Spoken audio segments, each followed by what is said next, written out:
একদিন সন্ধ্যাবেলা আমি আর বাবা চলে গেছিলাম ঝড়খালিতে একটু ঘুরতে। কারণ পাশেই জঙ্গল ছিল, বড় নদী, তো ইচ্ছে হলো একটু যাওয়ার। তো বাবা আর আমি দুজনে গেলাম সুন্দরবন জঙ্গলে ঘুরতে। তো ডাইরেক্ট সুন্দরবন জঙ্গলে যাওয়ার জন্য প্রথমে যেতে হবে ঝড়খালিতে, ওখান থেকে জেটি ঘাটে যেতে হবে। ওখান থেকে নৌকা করে তারপরেই নদীর মাঝখানে নিয়ে যাওয়া হবে। তো আমরা সেখানে দাঁড়িয়েছিলাম, নৌকা আসার অপেক্ষা করছিলাম। তো এখন প্রায় সন্ধে হয়ে গেছে, অনেকটা দূরের রাস্তা, তো অপেক্ষা করছিলাম। তো ওখানে পুরোটাই ফাঁকা ছিল আশেপাশের জায়গাটা, তো আকাশের ভিউটা এত সুন্দর লাগছিল, তার জন্য আমি ভিডিও করছিলাম দাঁড়িয়ে দাঁড়িয়ে। তো আসার পরেই আমরা ঘাটের কাছে এই কুকুরটাকে দেখতে পেলাম, তো দেখে অনেকটা মায়াও লাগছিল। আর তাই জন্য আমার ব্যাগে কিছু খাওয়ার ছিল, ওকে খেতে দিয়েছিলাম। তো খাওয়ার দাওয়ার পরেও আমার পিছন পিছন ঘুরছিল। আর দেখতেও অনেক সুন্দর ছিল, বেশ একটু মায়াও লাগছিল। তখন প্রায় সন্ধ্যে 7:30 বাজে, আর তখন ওখানে ঘাটের কাছে অনেকগুলো নৌকা এসেছিলো, কারণ পাশেই মাছের কাঁটা ছিল, সেখানে মাছ দেওয়ার জন্য। তো দাঁড়িয়ে দাঁড়িয়ে অপেক্ষা করছিলাম যে আমাদের নৌকা কখন আসবে। তো কিছুক্ষণ পরেই নৌকা চলে এসেছিলো, তো আমরা একটু আশেপাশে ঘুরে দেখছিলাম। আর নদীতে মানে যেহেতু গরমকাল, প্রচুর হাওয়া হচ্ছিলো, তো ভালোও লাগছিলো। তো আমাদের বসেছিলাম তাই জন্য সবাই, মানে আমি আর বাবা। এমনিও ঘাটের কাছে প্রচুর লোক ছিল, কেউ মাছ ধরছিল, কেউ দোন ফেলছিল, কেউ ছিপ ফেলছিল। আর কিছু কিছু মানুষ এসে এমনি বসেছিল, মানে ওখানে যেহেতু নৌকা আসবে, তো সেখানে সবাই মাছ বাছাই করতে আসে। তো আমাদের নৌকা চলে এসছে, আমরা উঠেও পড়েছি। সে তো মানে এখানেও মাছ ধরে আনা হয়েছে, তো তাই জন্য মাছ বাছাই করা হচ্ছিল। তো তখন আমি আশেপাশেটা ঘুরে দেখছিলাম, তখন কিন্তু পাশে প্রচুর নৌকা এসেছে, সবাই ঘাটে মানে মাছ বিক্রি করতে এসেছে, সবাই মাছ বাছাই করে বিক্রি করার জন্য যাচ্ছিল। আর দেখতে খুব সুন্দর লাগছিল, কারণ আমি কাউকে চিনিও না, নতুন জায়গা। বেশ নৌকা ভর্তি, পাশে জল, ঠান্ডা ঠান্ডা হাওয়া, বেশ ভালোই একটা পরিবেশ। এই নৌকাটায় গেছিলাম, সেখানে মাছ টাছ বাছাই করা কমপ্লিট হওয়ার পর এখানে চা বানিয়েছিল। তো সবাই মিলে চা খাওয়ার পরে রাতের রান্না হবে তারপর।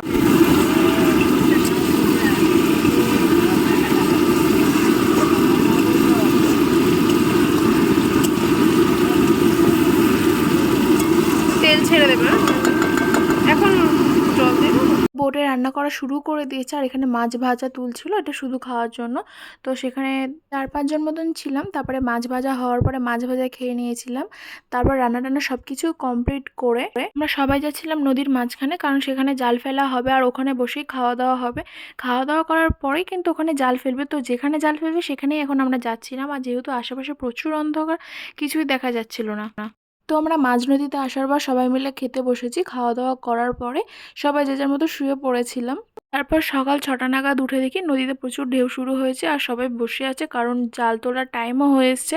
সবাই জাল তুলবে, আর আশেপাশে প্রচুর নৌকা ছিল, সবাই কিন্তু মাছ ধরতে এসেছে এখানটায়। তারপর মাছ ধরে সবাই কাটায় গিয়ে বিক্রি করবে। তো আমরাও সাথে সাথে ঘাটে এসেছিলাম। ঘাটে আসার কিছুক্ষণ পরেই আমি কিন্তু একটা বাগানে গেছিলাম, সেখানে প্রচুর সবজি হয়েছিল। তো আমরা সেখানে সবজি দেখতে গেছিলাম, আর সবজি কেনারও ছিল কিছু, কিনে টিনে তারপরে আমরা বোটে আবার ফিরে চলে এসেছিলাম।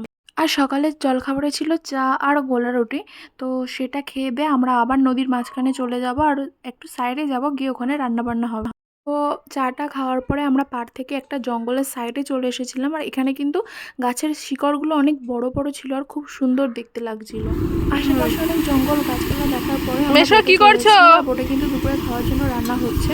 তো ও তারপরে মেশো, আমরা আবার নদীর মাঝখানে চলে যাবো, ওখানে বসে আবার পিছনে খাওয়া পিছনে দাওয়া করবো। আর আমি আশেপাশে গাছপালাগুলো একটু দেখছিলাম, খুব সুন্দর সুন্দর গাছ ছিল কিন্তু চাল আশেপাশে। ধোয়া আমি হচ্ছে, কোনো রকমই কোনো গাছই ভাত চিনি না। বসানো তো হবে। ওনার রান্না বান্না সব কিছু কমপ্লিট, আর পাশে উনি চাল ধুচ্ছিল। তো সবাই মিলে বোটে মিলেমিশে কাজকর্ম করে। কুকুর। তো সব কিছু কমপ্লিট হয়ে যাওয়ার পরে আমরা কিন্তু সবাই মিলে আবার নদীর মাঝখানে চলে যাচ্ছিলাম, আর ওখানেই কিন্তু স্নান করবে সবাই নদীর মাঝখানে। আর তারপরে ওখানেই খাওয়া দাওয়া করে আবার জাল ফেলবে, কারণ বিকালে আবার মাছ বিক্রি করতে যেতে হবে, এই জন্য। নদীর মাঝখানে আসার পরে এক এক করে সবাই স্নান করে নিল, মানে বাকি যারা ছিল। সবাই কিন্তু এরকম মানে নদীতে নামে না, অনেকে ভয়ও পায় যেহেতু কুমির থাকে। আর এভাবেই কাটিয়ে স্নান করে, আবার কেউ চাইলে নেমে আবার সাথে সাথে একটা ডুব মেরে উঠেও যায়। যাই হোক, স্নান টান করার পরে সবাই কিন্তু এখানে খেতেও বসে গেছে।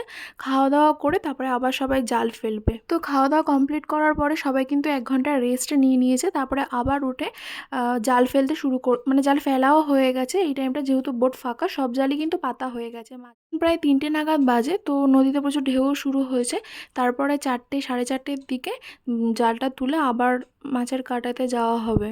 তো এখানে সবাই জাল তোলা শুরু করে দিয়েছে, আর সন্ধে হওয়ার আগে কিন্তু ঘাটে পৌঁছাতে হবে, যেহেতু ওখানে মাছ বাছতে হবে। তারপরে একটা টাইমে মাছ বেচে আবার আসতে হবে, এসে রান্না টান্না করে আবার রাতের জন্য জাল ফেলবে। তো সবাই এখন জাল তুলে নিচ্ছে, আর ভিউটা দেখুন, জাস্ট খুব সুন্দর লাগছিলো তখন ওখান থেকে।